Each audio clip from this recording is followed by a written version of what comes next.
was at work last night. I'm a waitress. I was waiting on a couple, man and woman, presumably husband and wife. I bring them their drinks and the woman says, I know who you're voting for, in like this sing-songy voice. And I look at her because like, who have you been talking to? But also I wasn't even really sure she was talking to me because it was such an odd question. So I just walk away without saying anything. So I bring them their food. I come back to check on them to make sure they like everything. And the woman says, only a month left. I bet you're excited. And once again, I'm like, are you talking to me? Because there's no context here. Like, I don't know what she's talking about. You don't have to pay taxes on tips anymore. And I'm like, okay, now I get what's going on here. So I kind of shrug it off and I'm like, oh, well, to be honest, if Donald Trump wins, I have no confidence that he would ever influence Congress to introduce a bill to eliminate taxes on tips.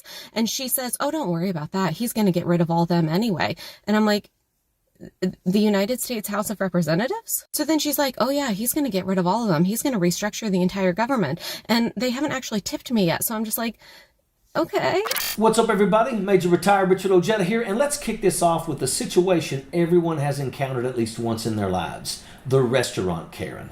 You know the type. Walks in, sits down, and with a smile that doesn't quite reach her eyes, she starts a conversation that makes you cringe before you even realize what she's talking about. So then she starts to look annoyed with me and she says, you act like you want to pay taxes. And I'm like, I don't mind paying taxes as long as they're equitable and fairly proportionate to my income. And, I actually get something out of them. And then she says, don't question it. Do not question him. And I just stare at her because I'm like, what did you just say? And then she says, I think he has a plan. Just trust it. And then she gets up and they start to leave. Is this a cult? Is this what it's all come down to?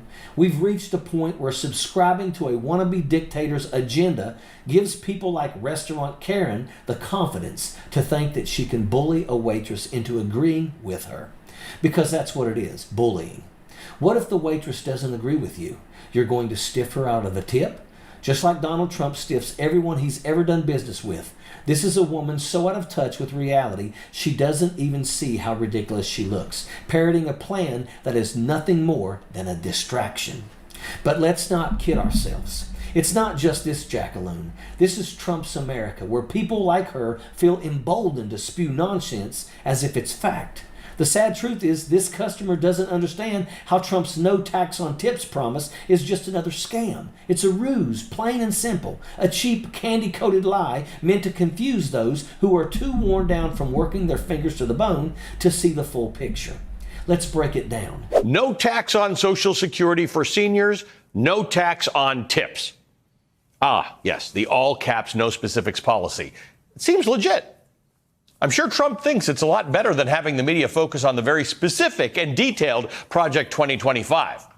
Well, here's the actual deal with what Trump is apparently suggesting. It should come as no surprise that the all-caps tax relief that Donald Trump is promising are actually backdoor ways to give rich people big tax breaks. An analysis from the Center on American Progress finds, quote, the tax cuts it would provide low and moderate wage tipped workers would be small or non-existent, and it contains few, if any, guardrails to prevent high income professionals, such as hedge fund managers, from shifting their compensation to a tax-free tipping model, end quote. No tax on tips for hedge fund managers. Sir, that is not a great idea. Trump's not interested in making life easier for people in the service industry. He doesn't give a damn about the waitress who relies on those tips to pay her rent, buy groceries, or keep the lights on. What Trump is really after, what Project 2025 is really about, is stripping away protections for American workers. He wants to gut overtime pay, shrink Social Security, and dismantle health care. But people like restaurant workers may not see that. They're too busy getting excited over a tax break on tips that for the most servers wouldn't amount to much anyway. Here's the kicker. Restaurant Karen, in all of her arrogance, is completely out of touch with the reality of what it's like to work long, grueling hours for barely enough money to scrape by. She's out here spouting off about Trump's latest empty promise like she's doing the waitress a favor. But the truth, Karen has no idea what the real struggle is. Neither does Trump. He's a man who's never had to work an honest day in his life. A man who, when he pretends to relate to the working class, does so by staging the most pathetic photo ops that you can imagine. Let's talk about that McDonald's stunt for a second. Donald Trump, a billionaire who's probably never had to worry about flipping a burger or working a register in his life, stood behind the counter like it was some sort of man of the people moment. What a joke. Mussolini had his shirtless farming photos. Trump's got his awkward attempt at handing out burgers like it's going to endear him to American workers. Spoiler alert, it didn't. The man can't even handle a McDonald's shift, and yet we're supposed to believe he can fix this country. It's laughable. Trump's not just out of touch. He's a clown, but a dangerous one. Because behind the grease-stained photo ops and the hollow promises, there's a much darker agenda at play.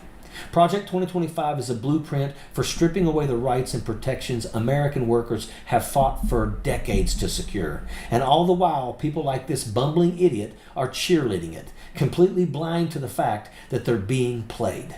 The worst part? Trump knows exactly what he's doing. He's running a con, playing the part of a champion for the common man, all while scheming to flip American workers the bird.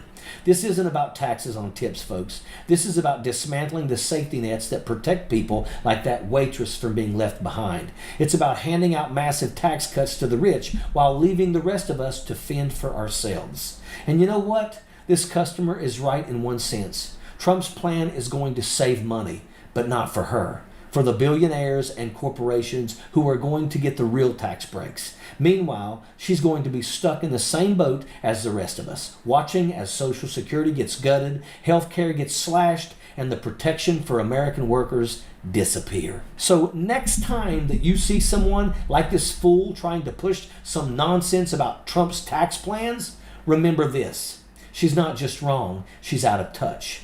And when the dust settles, she'll be standing in the same unemployment line as the rest of us, wondering what the hell happened. Because at the end of the day, Trump's not here to help the working class. Donald Trump is here to help himself. And that's the real tragedy. Because people like this customer, people who think they're in on the game, don't realize they're being played. Just like Donald Trump has played this country for years, it's time to wake up and see the con for what it is. And it starts by standing up to the Karens of the world, refusing to let them bully the rest of us into silence. We deserve better. We deserve leadership that actually cares about the working class, not just a photo op, and definitely not a McDonald's stunt. And that is an absolute fact. Sappers clear the way, airborne all the way.